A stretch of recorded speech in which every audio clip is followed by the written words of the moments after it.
তুমি তো আগের মতো ভালোবাসো না, সে আর আকর্ষণীয় নেই। আপনারা কি হাজবেন্ড ভালো কিছু বললেও খেপে যান খালি না, এবং সবকিছুর জন্য ওই বেটা দেয়, মানে সে আই লাভ ইউ বলেছে, এটা অভিনয়, এবং সব হয়ে যাবে হানিমুন পিরিয়ড চালাবে, একদম কালো হয়ে যায়, ঘা আচিল হয়, পরে স্কিন তো ফেটে ফেটেও যায়। ওর নিজের বুড়ি দেখে নিজে চমকে। 20 ভাগ ব্রেন থেকে পেটে ইনফরমেশন আসে, আর 80 ভাগ পেট ব্রেনকে কন্ট্রোল করে। তখন সে তাকে পারলে খুন করে ফেলে, তাকে পারলে মেরে ফেলে। আচ্ছা, আমার একটা প্রশ্ন, হ্যাঁ, সেটা হলো এই যে আমাকে অনেক হাজবেন্ড মানে কমপ্লেন করতেছে যে সে তার স্ত্রীকে কোনোভাবে এই লাইফস্টাইলে আনতে পারতেছে না।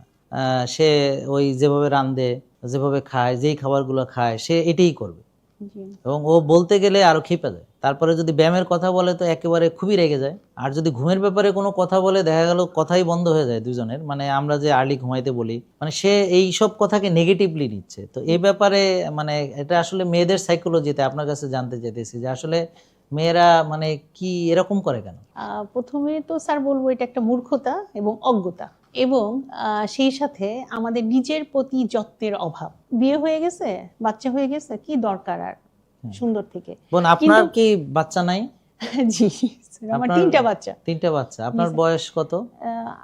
48, মানে 48। প্রিয় দর্শক, এই যে দেখেন ওনার সৌন্দর্য, ওনার যে স্বাস্থ্য, সুস্বাস্থ্য, এবং ওনার যে ফিগার এবং ওনার স্কিনের যে উজ্জ্বলতা, তা আপনাদের দেখে কি মনে হচ্ছে যে আপনারা ওই যে কি বলে মুটিয়ে যাচ্ছে না? এবং আমি অনেককে পেয়েছি, তাদের হয়তো বাচ্চা হয়েছে একটা বা দুটো, কিন্তু ওজন হয়েছে কয়েক কেজি বেশি। যেমন ধরেন তার বিয়ের সময় ওজন ছিল হলো 50 কেজি বা 45 কেজি, এখন ওজন হলো 95 কেজি, 85 কেজি। তো এখন এই যে এতগুলো ওজন যে গেইন করেছে, করে দেখা গেল সে এখন সাফার করতেছে। হাজবেন্ড এখন হয়তো বলে না, কিন্তু তার কাছে মনে হচ্ছে আহারে, আমি এত সুন্দর একটা মেয়েকে বিয়ে করলাম, আর এখন তো দেখি যে সে কি রকম একটা অবস্থা। অবশ্যই। তাহলে মেয়েরা কি ওদের সৌন্দর্যকে ভালোবাসে না, তাদের ফিগারকে ভালোবাসে না, তাদের সুস্বাস্থ্যকে ভালোবাসে না, তাদের স্কিন টোনকে ভালোবাসে না, তাদের এবং চেহারাগুলো দেখবেন যে কালো কালো হয়ে যায় ইনসুলিন রেজিস্ট্যান্সের কারণে, ঘাড় কালো হয়ে যায়, একদম কালো হয়ে যায়, ঘাড় আচিল হয়, তারপরে স্কিন তো ফেটে ফেটেও যায়, ফেটে ফেটে একদম ইয়ে হয়। তো এখন বগলের নিচেও কালো হয়ে যায় প্রচন্ড। আর অনেকেরই আবার চুল পড়ে, হ্যাঁ, তারপরে কারোর চিন ডাবল হয়, তারপরে মানে কি বলবো, শুনতে খারাপ শোনে, মানে যখনই সে নিজেকে দেখে আয়নার সামনে, ওর নিজের বুড়ি দেখে নিজে চমকে ওঠে যে এটা কি আমার পেট, ওরে বাবা কি এত বড় পেট আমার, এবং মানে থল থল করে। হ্যাঁ, তো এই যে জিনিসগুলো ওরা কি ওদের কনসিকুয়েন্স কি বুঝতে পারে না নাকি, মানে এটা যে ঘটবেই বা ঘটছে বা ঘটতেছে, এটার কারণ? স্যার, আমারও মাঝে মাঝে এই প্রশ্ন, আমার খুব দুঃখ লাগে স্যার যখন আমি এরকম দেখি। আমি যখন ইয়োগা ক্লাস করাই, আমার ইয়োগাতে যে স্টুডেন্টরা আছেন, ওরা 22, 23, 24, 25, 35 এরকম বয়স, আবার 50ও আছে। আমি সবাইকে বলি যে আমাদের আগে দর্শনধারী, তারপরে গুণ বিচারী। তো তোমাকে তো আগে নিজেকে, নিজের যত্নটা নিতে হবে, প্রেজেন্টেবল হতে হবে। তারপরে তুমি যখন নিজেকে, নিজের যত্নটা নিবে, নিজের ফিগারটা সুন্দর থাকবে, স্কিনটা সুন্দর থাকবে, চুলগুলো সুন্দর থাকবে, নিজে অনেক কনফিডেন্ট হবে। হ্যাঁ, এবং অনেকেই কিন্তু মানে ইনফিরিয়রিটি কমপ্লেক্সে কেন জানি ভুগে, যে মনে হয় যে আমি এরকম, আর হাজবেন্ডকে খালি সন্দেহ করে যে ও তুমি তো আমাকে আগের মতো ভালোবাসো না, এই কারণটার জন্য তুমি তো আগের মতো ভালোবাসো না, কারণ ও নিজেও বুঝতে পারে সে আর আকর্ষণীয় নেই।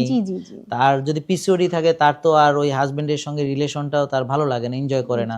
হ্যাঁ, তো এখন এই যে ও তখন ভাবে যে তাহলে নিশ্চয়ই ও লোক বাইরে যে নিশ্চয়ই কোনো আরো সুন্দরী মেয়ের সাথে কথা বলছে, আড্ডা দিতেছে, তাই না?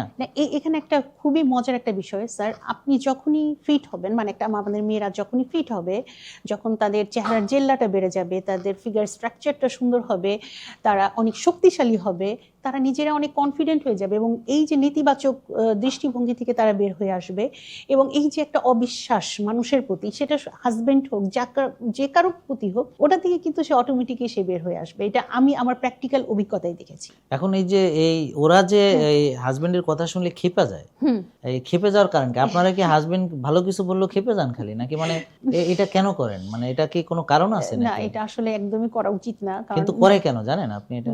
স্যার, আচ্ছা আমি বলি প্রিয় দর্শক, এটা হচ্ছে যে ইনসুলিন রেজিস্ট্যান্স যদি থাকে কারো, তো ও কোনো কথা সহ্য করতে পারবে না। তারপরে হচ্ছে আর সারাক্ষণ সে নেগেটিভ চিন্তা করবে, আর পেটে বাজে ব্যাকটেরিয়া একটা খুব মানে ইম্পর্টেন্ট ফ্যাক্টর। তো যাদের processed food, ultra processed food যারা খায়, তাদের পেটে থাকে বাজে ব্যাকটেরিয়া। তো ব্যাকটেরিয়ারা তারা ওই ব্রেনকে বুঝায়, কারণ পেট থেকে 80 ভাগ ইনফরমেশন ব্রেনে আসে, আর ব্রেন পেটকে কন্ট্রোল করে 20 ভাগ, অর্থাৎ 20 ভাগ ব্রেন থেকে পেটে ইনফরমেশন আসে, আর 80% পেট ব্রেনকে কন্ট্রোল করে। তো পেটে বাজে ব্যাকটেরিয়া, এটা কেন হয়? ওই প্রসেসড আল্ট্রা প্রসেসড ফুড খেলে, রাত জাগলে, টেনশন করলে, ব্যায়াম না করলে। তো পেটে বাজে ব্যাকটেরিয়া থাকলে ওই ব্যাকটেরিয়াগুলো তাকে বলে যে তুমি নষ্ট খাবার। এখন ও মনে করে এটা সে নিজেই, ও বুঝে না যে এটা তার ভিতরেই মানে তার সিস্টেম হ্যাক হয়েছে। ও মনে করে এটাই আমি। তখন কেউ যদি বলে না তুমি এটা খাবা না, তখন সে তাকে পারলে খুন করে ফেলে, তাকে পারলে মেরে ফেলে, যে হ্যাঁ আমার প্রিয় খাবার, তুমি আমাকে বাধা দাও, কে তুমি?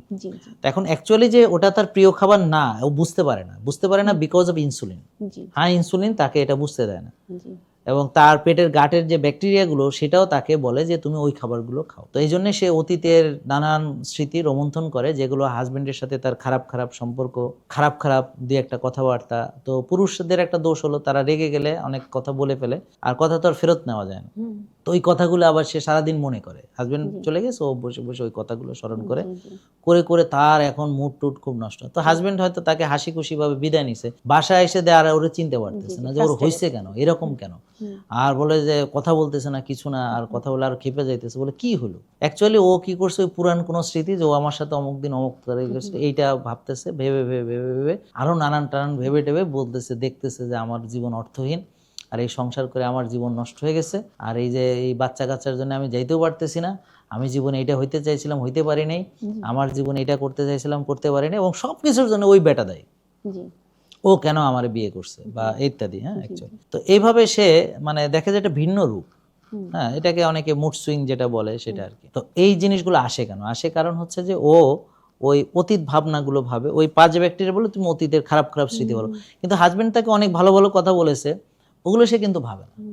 ওগুলো বলে কি, ওগুলো তোমার অভিনয়, মানে সে আই লাভ ইউ বলেছে, এটা অভিনয়। হ্যাঁ, খারাপ ভালো ওগুলো অভিনয়, আর ওই খারাপগুলো হলো ঠিক আছে, ওটাই ঠিক। হ্যাঁ, তো ওটা রাগের মাথা বলেছে, ওটা ঠিক আছে, আর যেটা ভালোবেসে বলেছে ওটা হলো অভিনয়। তো এইভাবে বলে, আর ফিউচার দেখে যে আমার ফিউচারও তো অনেক খারাপ, তো আমি এইভাবে মোটা হচ্ছি, কদিন পর ডায়াবেটিস হবে, কদিন প্যারালাইসিস হবে। এবং সবচেয়ে খারাপ যেটা হলো, ও যাদের কাছে হেল্পের জন্য গিয়েছিল, যে ডাক্তার দেখাইছে, যে পুষ্টিবিদ দেখাইছে, তারা তাকে বলছে অল্প অল্প করে বারবার খাও। তো ওটা তো সে করছে, করে কিছুদিন পরে দেখে কি যে আর আমার পক্ষে সম্ভব না, আমি এটা করতে যে এখন আমার চেহারা নষ্ট হয়ে যাচ্ছে, আমার মেজাজ খারাপ হয়ে যাচ্ছে, আমি সারাক্ষণ ক্ষুধার্ত, খাইতে পারতেছি না। তো তখন বলে যে না, আমার দ্বারা কিছু হবে না। তখন সে নিজেকে মানে অথর্ব মনে করে, হ্যাঁ, তখন সে নিজেকে মনে করে অথর্ব, আমার দ্বারা কিছু হবে না, আমি কিছু পারি না। তখন এখন আমি যেটা পারি না, আমি এখন বিলিভ করা শুরু করছি যে না, আমার দ্বারা হবে না। এখন আপনি আমাকে বললেন যে তুমি এটা করো, তো তখন মেজাজ খারাপ, এই আমার এটা করতে বলো কেন, ঠিক কিনা? তো এই জন্য আমি বলবো যে এটার সমাধান আছে আমাদের। আমরা আপনাদেরকে সুন্দর করে আস্তে আস্তে ধীরে ধীরে বোন, আপনাদেরকে আমরা প্রথমে খাওয়া, এবং প্রথমে আপনি বেশি খাবেন, বারবারই খাবেন, কোনো সমস্যা নেই, ভালো খাওয়া, তারপর আস্তে আস্তে ক্ষুধা কমবে, আস্তে আস্তে আমরা আপনার গাট ক্লিন করব, আপনার পেটে ভালো ব্যাকটেরিয়ার চাষের ব্যবস্থা করব, খারাপ ব্যাকটেরিয়াকে আমরা বের করার ব্যবস্থা করব, এবং আপনি ধীরে ধীরে রোদে যাবেন। আপনি যখন সবকিছু করবেন, মানে আমাদের নিয়ম মানার পরে, আপনি আপনার আবার হারানো যে যৌবন এবং হারানো যে ফিগার, হারানো যে সৌন্দর্য সব ফেরত পাবেন।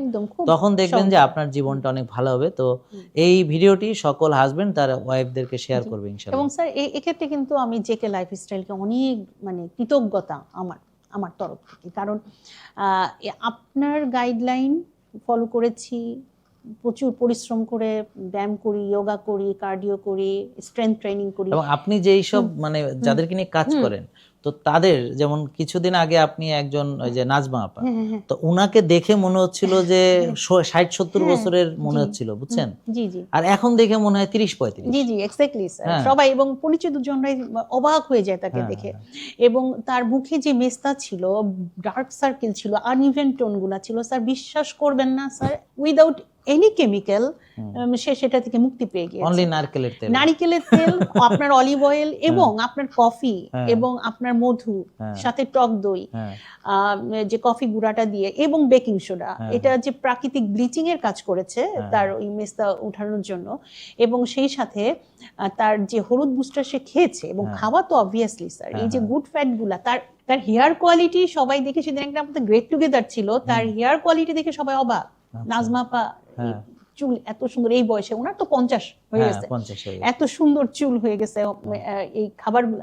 বিলিভ মি স্যার, আপনারা বিশ্বাস করেন বোনরা, আমি আমার নিজের একদম প্র্যাকটিক্যাল অভিজ্ঞতা থেকে বলছি, আমি এবং অনেক মেয়েদের নিয়েও কাজ করছি, ওরা উত্তর এত সুন্দর হয়ে যাচ্ছে, তারা এক্সারসাইজ করছে, তাদের আপার বেলি লোয়ার বেলি কমে যাচ্ছে, আন্ডার আর্মসের নিচে অনেক ফোলা ফোলা ভাব ছিল সেগুলো কমে যাচ্ছে, ব্রা ফ্যাটগুলো ছিল সেগুলো কমে যাচ্ছে, এবং স্ট্রাকচারটা এত সুন্দর হয়ে যাচ্ছে, এবং তারা খাচ্ছে প্রচন্ড শক্তিশালী হচ্ছে। শক্তিশালী হলে ওদের এনার্জি লেভেলটা বেড়ে যাচ্ছে, ওদের রাগটা কমে যাচ্ছে, এবং হাজবেন্ড যদি কোনো কিছু বলছেও তাদেরকে ওদের কোনো গায়ে লাগছে না, গায়ে লাগছে না, কনফিডেন্ট, আমি তো মানে অনেক এনার্জি, হজম শক্তি বেড়ে গেছে। হ্যাঁ, এটা আমার কাছে অবাক লাগছে স্যার, সত্যি আমি নিজে কাজ করেছি, আমি এটা আমি বলবো প্রতিটা হাজবেন্ডের উচিত তার স্ত্রীকে শেয়ার করা। এবং এই যে বোনরা, আপনারা কি সুন্দর ফিগার চান না? আপনারা সুন্দর হইতে চান না? আপনারা শক্তিশালী হইতে চান না? হ্যাঁ, আপনারা যদি সুন্দর হইতে চান, যৌবনকে ধরে রাখতে চান, লাইফটাকে এনজয় করতে চান, তাহলে একটু তো আপনার স্যাক্রিফাইস করতেই হবে, তাই না? একটু কষ্ট করতেই হবে, একটু কষ্ট করতে হবে, কারণ কষ্ট ছাড়া কিছু অ্যাচিভ করা যায় না, কিছু অ্যাচিভ করা যায় না। তো আশা করব যে এই ভিডিওটা সবাই একটু শেয়ার করবেন, বিশেষ করে প্রতিটা হাজবেন্ডের উচিত হবে তার স্ত্রীর কাছে শেয়ার করা, আর প্রতিটা স্ত্রীর উচিত হবে হাজবেন্ডের কাছে শেয়ার করা, এবং সবার উচিত হবে দলে দলে কাপলরা সব চলে আসবে এবং সব হয়ে যাবে হানিমুন পিরিয়ড চালাবে ইনশাআল্লাহ। আপনাদের আমরা কথা দিচ্ছি, যদি আমরা যা বলি সেভাবে চলেন, আপনাদের হানিমুন পিরিয়ড আবার ফেরত আসবে ইনশাআল্লাহ। সবাইকে ধন্যবাদ, ভালো থাকবেন, আসসালামু আলাইকুম। জেকে লাইফস্টাইল লিমিটেড, ওষুধ মুক্ত সুস্থ জীবন।